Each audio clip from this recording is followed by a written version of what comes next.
نحمدہ و نصلی علی رسول الکریم اما بعد اللہم صلی علی محمد وعلی آلہ وصحابہ اجمعین وجاءت سکرۃ الموت بالحق ذالک ما کنت منہ تحید، اور موت کی بے ہوشی حق کے ساتھ آئے گی، یہ ہے وہ جس سے تو بھاگتا تھا۔ وَنُفِخَ فِي الصُّورِ، اور سور میں پھونکا جائے گا، ذَلِكَ يَوْمُ الْوَعِيدِ، یہی عذاب کے وعدے کا دن ہے۔ بھائیو، آج کا جو اہم مسئلہ ہے جو ہم بیان کریں گے وہ یہ ہے کہ کیا ہر بندے اور انسان کو مرتے وقت برابر کی تکلیف ہوتی ہے یا نہیں ہوتی؟ اس مسئلے کو ہم بیان جو ہے وہ کریں گے۔ فرمایا موت کی بے ہوشی حق کے ساتھ جو ہے وہ آئے گی، یہ ہے وہ جس سے تو بھاگتا تھا۔ آیت مبارکہ کریمہ 19 سے 22 تک کا آج بیان ہوگا۔ اس میں 3 منظر بتائے گئے ہیں، ایک موت کا منظر، دوسرا سور پھونکنے کا منظر، اور تیسرا اللہ تعالیٰ کے حضور حاضری کا جو ہے وہ منظر ہے۔ انسان کی زندگی میں 3 ہی دن بڑے اہم ہوتے ہیں۔ ایک دن جب وہ پیدا ہوتا ہے، ایک دن جب وہ دنیا سے جاتا ہے، اور تیسرا جو ہے جب وہ میدان محشر میں اٹھایا جائے گا۔ تو یہی وجہ ہے کہ سورہ جو ہے نا مریم میں آیت مبارکہ کریمہ 33 میں اللہ تعالیٰ کی ذات پاک نے فرمایا وَالسَّلَامُ عَلَيَّ وُلِدتُّ وَيَوْمَ أَمُوتُ وَيَوْمَ أُبْعَثُ حَيًّا۔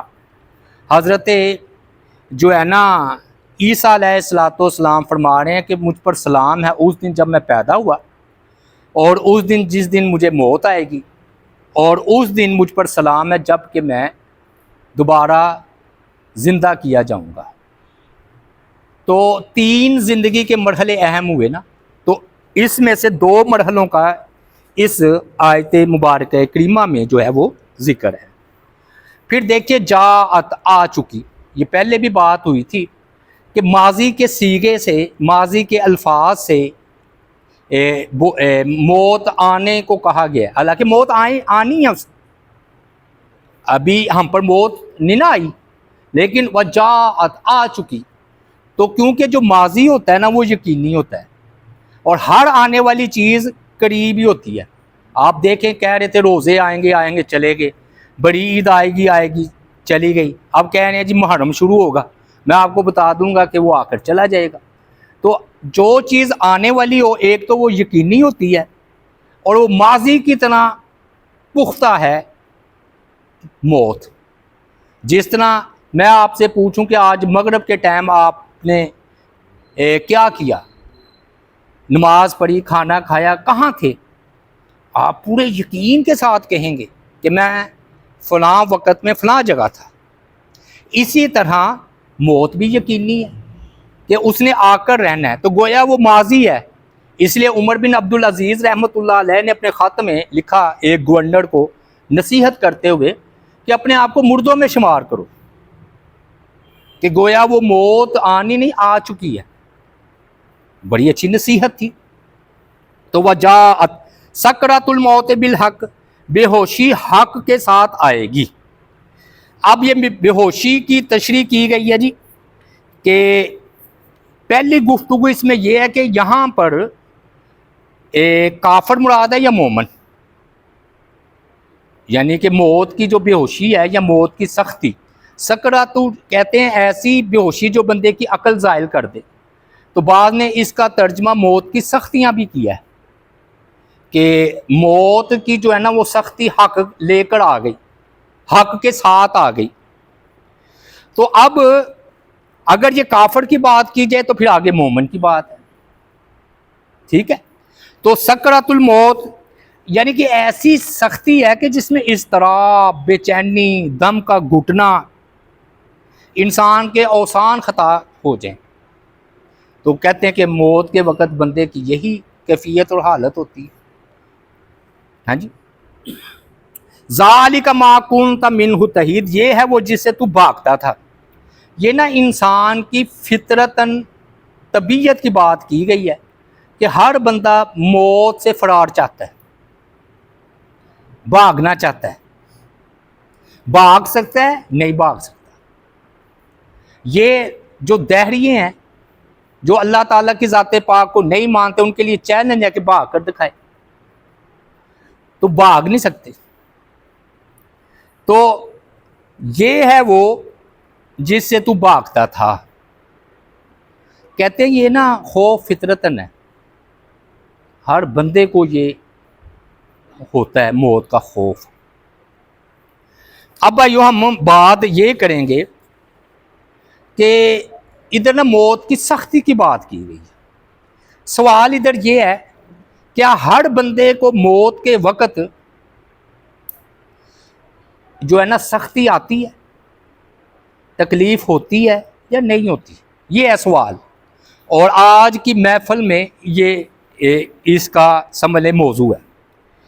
اب ان لوگوں کے جو دلائل ہیں جو کہتے ہیں کہ ہر بندے کو، ہر انسان کو موت کے وقت تکلیف ہوتی ہے، بخاری شریف کی حدیث ہے 4432، جب نبی علیہ السلام کا آخری وقت آیا تو آپ اپنے ہاتھ کو پیالے میں ڈال رہے تھے، اور پیالے میں ڈالنے کے بعد اس کو نکال کر اپنے چہرے پر پھیر رہے تھے پانی کو، اور فرما رہے تھے اِنَّ لِلْمَوْتِ سَکَرَاتٍ، بے شک موت کے لیے کئی سختی ہیں۔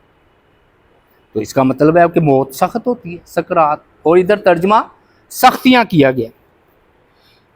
اور نبی علیہ السلام کے بارے میں آ رہا ہے کہ غشیہ علیہ، آپ پر نا موت، جس مرض میں آپ نے وفات پائی اس مرض میں آپ پر غشی طاری ہو رہی تھی بار بار، اور آپ اس بے چینی اور بے قراری میں بار بار چادر اپنے منہ پر لے رہے تھے، کبھی اپنے چہرے مبارک سے وہ چادر ہٹا رہے تھے، اور یہ اضطراب بے چینی کی کیفیت ہوتی ہے۔ اور جب حضرت عائشہ صدیقہ رضی اللہ تعالی عنہ کا یہ بیان ہے حدیث پاک میں 4446 بخاری شریف، یعنی کہ 4446، کہتے جب میں نے نبی علیہ السلام کی تکلیف دیکھی نا کہ آپ کو موت کی اتنی تکلیف ہے، تو اس کے بعد میں ناپسند نہیں کرتی تھی موت کی شدت کو، نبی علیہ السلام کی شدت کو دیکھنے کے بعد، یعنی کہ بعد میں کسی کو بھی موت کی شدت آئی ہے نا تو میں پہلے سمجھتی تھی یہ اچھی چیز نہیں ہے، لیکن جب میں نے نبی علیہ السلام پر موت کی اتنی سختیاں دیکھیں تو اب میں کسی کے بارے میں اس کو ناپسند نہیں کرتی۔ اور یہ بڑی خوبصورت بات کی ہے حضرت عائشہ صدیقہ رضی اللہ تعالی عنہ۔ ہمارے ہاں پتہ کیا کہتے ہیں ظالم لوگ، اگر کوئی بیمار ہو جائے بیچارہ تو کہتے ہیں کرنیاں دا پھڑیا ہے بیچارہ، گناہوں کی پکڑ ہے، یہ تک کہہ دیتے ہیں۔ وہ بیچارہ اپنی بیماریوں میں، تکلیف میں مبتلا ہے اور اس کو کہہ رہا ہے کہ جی گناہوں کی پکڑ ہے۔ بھائیو نہیں، دوسرے کو کوئی حق نہیں ہے کہ وہ کہے کہ اس کو توبہ نعوذ باللہ گناہوں کی پکڑ ہے، کیا پتہ اللہ اس کے درجات بلند کر رہا ہو۔ نبی علیہ السلام پر میرا ایمان ہے کہ اللہ تعالیٰ نے آپ کو اگر کوئی تکلیف دی ہے موت سے پہلے تو اس سے آپ کے درجات ہی بلند ہوئے ہیں۔ تو ہاں بندہ اپنے بارے سوچ سکتا ہے کہ میرے گناہ اللہ معاف کرے، بندہ اپنے بارے، لیکن دوسرے کو یہ حق نہیں ہے کہ وہ دوسرا فتویٰ دے اور یہ بات کہے جی اپنے جو نا کرنیاں کا پکڑا ہوا ہے۔ نہیں، بڑا دل دکھتا ہے بندے کا۔ اور قرآن مجید میں سورہ القیامہ میں بھی آیت مبارکہ کریمہ 30 میں یہ بات آ رہی ہے وَالْتَفَّتِ السَّاقُ بِالسَّاقِ، جب پنڈلی پنڈلی سے لپٹ جائے گی، اور یہ بڑی بے چینی کی حالت ہوتی ہے۔ آپ کو پتہ ہے سوتے وقت بھی بندہ بال کا اپنے بوڑھا بندہ نا پاؤں مارتا ہے، کھسنی اسے کہتے ہیں ہمارے ہاں لگی ہوتی ہے، اور آخر میں تو جو ہے نا پاؤں پر پاؤں مار رہا ہوتا ہے، ہاں جی۔ اور حتیٰ کہ نبی علیہ السلام پر اتنی کمزوری غالب آئی ہے وفات کے وقت کہ جب آپ نے عبد الرحمن کو دیکھا نا جو حضرت عائشہ صدیقہ رضی اللہ تعالیٰ عنہ کا بھائی تھا، وہ مسواک چبا رہے تھے، تو انہوں نے ایسے دیکھا تو آپ نے آخری حالت میں بھی مسواک کو پسند کیا ہے۔ تو آپ نے کہا حضرت عائشہ سمجھ گئی، تو انہوں نے اپنے بھائی سے مسواک لے کر نبی علیہ السلام کو دی، آج چبا نہیں سکے، اتنی کمزوری تھی۔ تو حضرت عائشہ صدیقہ رضی اللہ تعالی عنہ نے وہ مسواک چبا کر آپ کو دی، اور آپ حضرت عائشہ صدیقہ رضی اللہ تعالیٰ عنہ بڑے فخر سے بھی یہ بات کہا کرتی تھی کہ اللہ تعالیٰ نے آخری وقت میں میرے لاب دہن تھوک اور نبی علیہ الصلوۃ والسلام کے تھوک کو اکٹھا کر دیا، کیونکہ جب وہ مسواک چبائی جاتی ہے نا تو اس میں تھوک آ جاتا ہے نا، تو استدلال یہ ہے کہ آپ پر اتنی کمزوری تھی آخری وقت میں، بلکہ جب آپ نماز پڑھانے کے لیے آئے ہیں یا نماز کے لیے تو دو صحابہ کرام کے کندھوں پر ہاتھ رکھ کر آئے اور انگوٹھے کے نشان سے نا وہ لکیر پڑتی چلی جا رہی تھی زمین پر، اتنی کمزوری تھی، اور دو کے سہارے پر آئے ہیں۔ یہ اللہ تعالیٰ بتاتے ہیں کہ تاکہ نا انبیاء پر یہ کفیات طاری کر کے کوئی ان کو الہ معبود نہ بنائے، ان میں الہی اللہ والی خصوصیات نہیں ہیں، یہ مخلوق تھے، ان کی حالت تبدیل ہوتی ہے، یہ کمزور بھی ہو جاتے ہیں۔ دیکھ لیں نا آخری وقت میں اتنی کمزوری ہے۔ حضرت فاطمہ رضی اللہ تعالیٰ عنہ ان کا بیان آ رہا ہے جی، یہ سب میں نے بخاری شریف سے لی ہے بات، کہ 44-62 میں حضرت فاطمہ نے فرمایا وَأَقْرَبَ أَبَا ہوا ہے، میرے ابا جان کو آج کتنی تکلیف ہے، ابو جی کو، یعنی کہ نبی علیہ الصلوۃ والسلام کو۔ تو نبی علیہ الصلوۃ والسلام نے فرمایا لَيْسَ عَلَىٰ أَبِيكَ كَرْبَ بَعْدَ، آج کے بعد تیرے باپ کو کسی قسم کی تکلیف نہیں ہوگی، موت کے بعد بندے کو تکلیف نہیں نہ ہوتی۔ تو اشارہ تھا اس بات کی طرف کہ موت کے وقت جو ہے نا بندے کو جو آخری بس تکلیف ہوتی ہے، اس کے بعد تکلیف آتا ہے، اور نبی علیہ الصلوۃ والسلام تو بالولا اس میں شامل۔ تو آپ نے فرمایا کہ جو تکلیف ہے نا کرب، یہ آج کے بعد نہیں ہوگا۔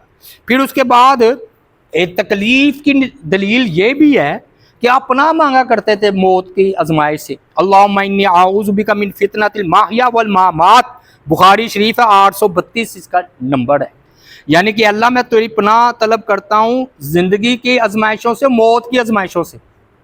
اگر کسی قسم کی تکلیف نہیں ہے تو پھر یہ آزمائش کس بات کی؟ ہاں جی۔ پھر سب سے بڑی دلیل جو یہ ہے کہ بعض لوگ تو تکلیف سے تنگ آ کر خودکشی کر لیتے، بڑی واضح حدیث ہے کہ ایک میدان جہاد میں صحابہ نے کہا کتنی بہادری سے یہ لڑ رہا ہے مجاہد، آپ نے فرمایا جہنمی ہے۔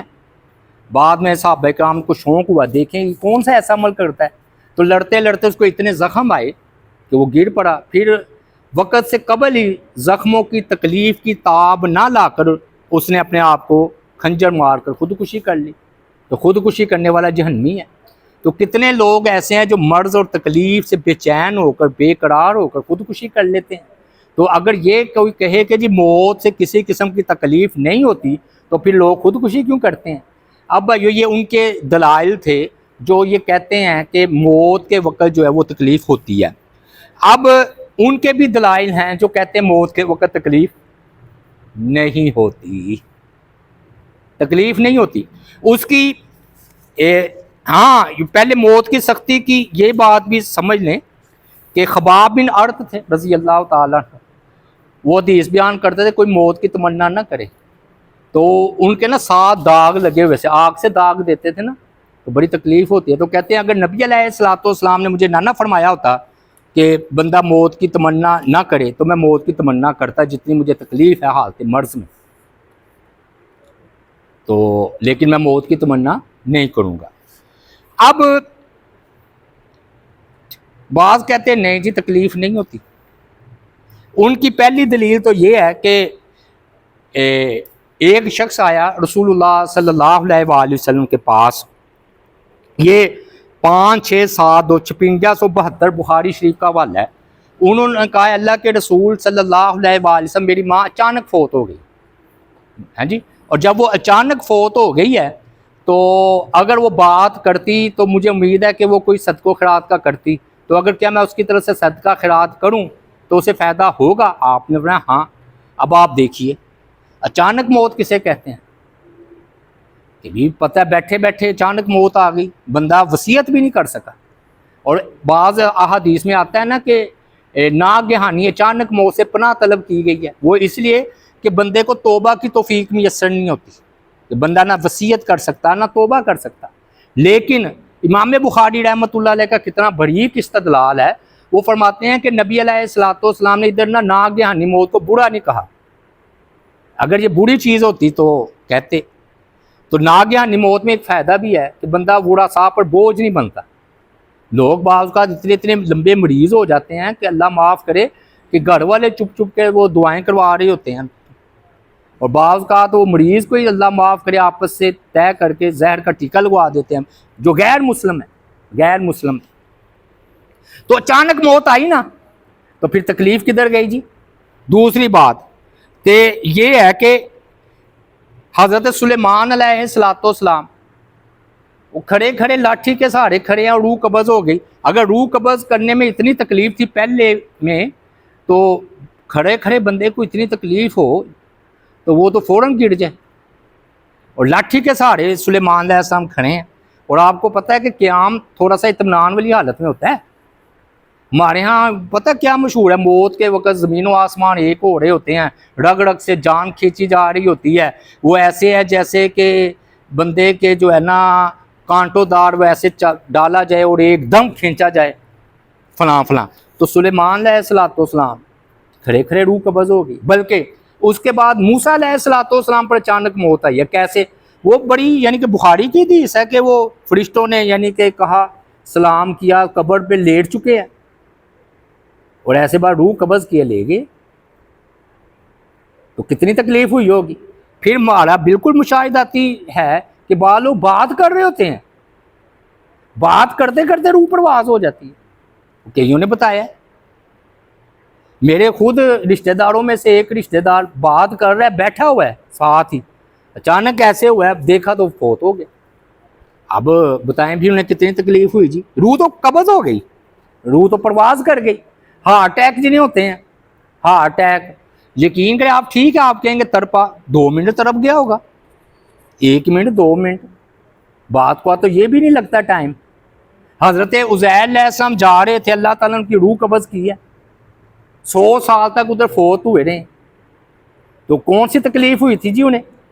تو تکلیف تو نہیں ہوئی۔ اور پھر اس کے بعد نا یہ بھی ہے کہ تکلیف کی جو ہے نا نہ ہونے کی دلیل نص سے وہ یہ ہے کہ شہید کے بارے میں یہ بات آ رہی ہے کہ ما یجید الشہید من مس القتل الا کما یجید احدکم من مس القرصہ، ترمذی شریف 1668، کہ شہید کو قتل کے وقت اتنی تکلیف ہوتی ہے جتنا تمہیں ایک چونٹی کے کانٹے سے ہوتی ہے۔ لو جی، چونٹی کا اگر کاٹ دے تو کتنی تکلیف ہوتی ہے، یہ شہید کے بارے میں ہے۔ تو صدیق سے تو اس سے بھی بلولا اوپر ہے، شہید سے بھی آگے، شہید سے بھی آگے ہے کہ نہیں صدیق، نبی اس سے بھی آگے ہے۔ تو اب یہ بات کہنی چونٹی جتنی تکلیف، یہ نس کے الفاظ ہیں، نس کے۔ اور پھر جو ہے نا نیند کی حالت میں بھی اللہ روح قبض کرتے ہیں، نیند کی حالت میں، قرآن کہہ رہا ہے فَيُمْسِكُ الَّتِي قَضَىٰ عَلَيْهَا الْمَوْتِ، ہم روک لیتے ہیں اس روح کو، یعنی کہ ہم روز رات کو مرتے ہیں، ہماری روح قبض ہوتی ہے، تکلیف ہوتی ہے نہیں، اور اللہ فرماتے ہیں کہ جو روح نکلی ہوئی ہے نا ہم اس کو روک لیتے ہیں، وہ آتی نہیں واپس، بندہ سوئے سوئے مر جاتا ہے، سوئے سوئے مر جاتا ہے۔ تو کتنی تکلیف ہوئی، آپ دیکھیں آکسیجن بعض کا کم ہو جاتی ہے، ہاں جی، وہ تھوڑا سا وہ بے ہوشی کی حالت میں، سوئے سوئے حالت میں دنیا سے چلے جاتے ہیں۔ تو میں الفاظ بیان فَيُمْسِكُ، ہم لوگ لیتے ہیں الَّتِی، اس روح کو جو پہلے قبض ہو چکی ہے، قَضَىٰ عَلَيْهَا الْمَوْتِ، سورہ زمر ہے، آیت مبارکہ کریمہ 42 ہے۔ وَيُرْسِلُ الْأُخْرَىٰ إِلَىٰ أَجَلٍ مُّسَمًّى، دوسری جو ہم اٹھ جاتے ہیں اللہ روح ہماری واپس لے آتے ہیں۔ تو اس سے پتہ چلتا ہے کہ جو ہے نا تکلیف نہیں ہوتی۔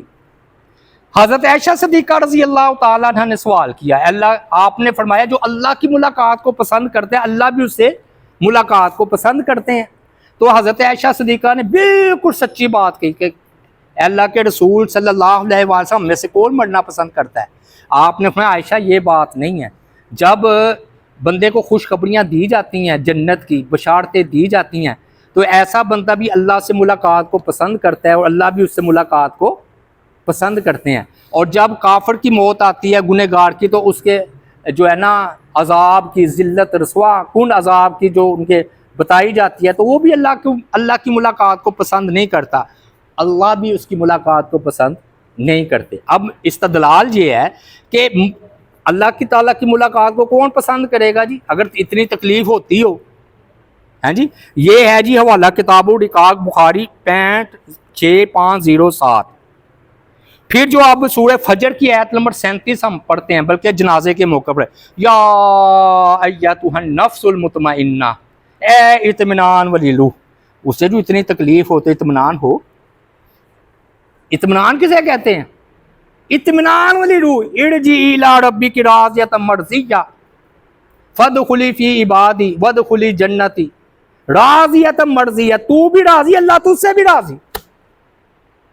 اب بھائیو اگر تکلیف جو اتنی ہو رہی ہو تو پھر اب آخری بات فیصلہ کن بات یہ ہے کہ یہ اللہ کی مشیت ایک ہوتی ہے موت سے پہلے کی تکلیف، یعنی کہ فرشتوں کی حاضری سے، یہ الفاظ بڑے غور طلب ہے، سمجھ لیں.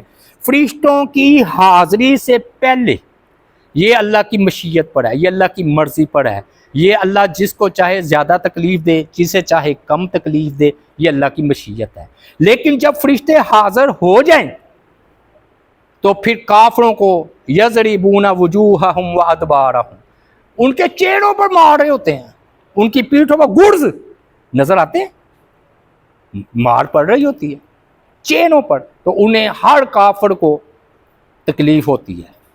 اور جب فرشتے حاضر ہوتے ہیں تو ہر بندہ جو مومن ہے اس کو راحت ہوتی ہے. پیغمبروں کو یا ایتھا النفس المطمئنہ کی صدائیں بلند ہوتی ہیں. تو قصہ مختصر، یہ تکلیف ہوتی بھی ہے، نہیں بھی ہوتی، ہر بندے کو ہوتی ہے، نہیں بھی ہوتی. اللہ کی مشیت پر ہے کہ اللہ چاہے نبی علیہ السلام کو تکلیف دے دے، نہ چاہے تو سلیمان علیہ السلام، عزیر علیہ السلام، موسیٰ علیہ السلام کو تکلیف نہ دے، نیند کی حالت میں تکلیف نہ دے، باتیں کرتے کرتے بندہ دنیا سے چلا جائے. یہ اللہ کی مشیت ہے. لیکن جب فرشتے حاضر ہو جائیں تو پھر نہیں. اور پہلے روح کہاں سے نکلتی ہے؟ پاؤں سے. آخری بات یہ کیوں نکلتی ہے؟ راز ہے اس میں اہم بات. ایک تو بندہ بھاگ نہ سکے، کہتے ہیں نا ہم بھاگ جائیں گے موت سے، تو اٹھا کر دکھائے قدم. یہ ہے غضب کا پہلو. اے کافرو، گنہگارو، تم موت سے بھاگا کرتے تھے، بھاگ کر دکھاؤ، پاؤں سے جان نکالی ہے، تم دیکھ رہے ہو. تو پہلے روح پاؤں سے نکلتی ہے. دوسرا رحمت کا بھی پہلو ہے. جب روح نکلنے شروع ہوتی ہے، حلق تک ابھی آئی نہیں، فرشتے حاضر ہوئے نہیں، جان گڑ کے الفاظ آ رہے ہیں نا، تو حلق تک آئی نہیں، توبہ کی توفیق ہے. اب بھی بندہ توبہ کر سکتا ہے، تاکہ زبان ہلتی رہے، بندہ توبہ کرے، زبان بندے کی ہلتی رہے اور وہ توبہ کرے. اللہ تعالیٰ سے دعا ہے اللہ تعالیٰ عمل کی ہمیں توفیق عطا فرمائے. وما علینا الا البلاغ المبین.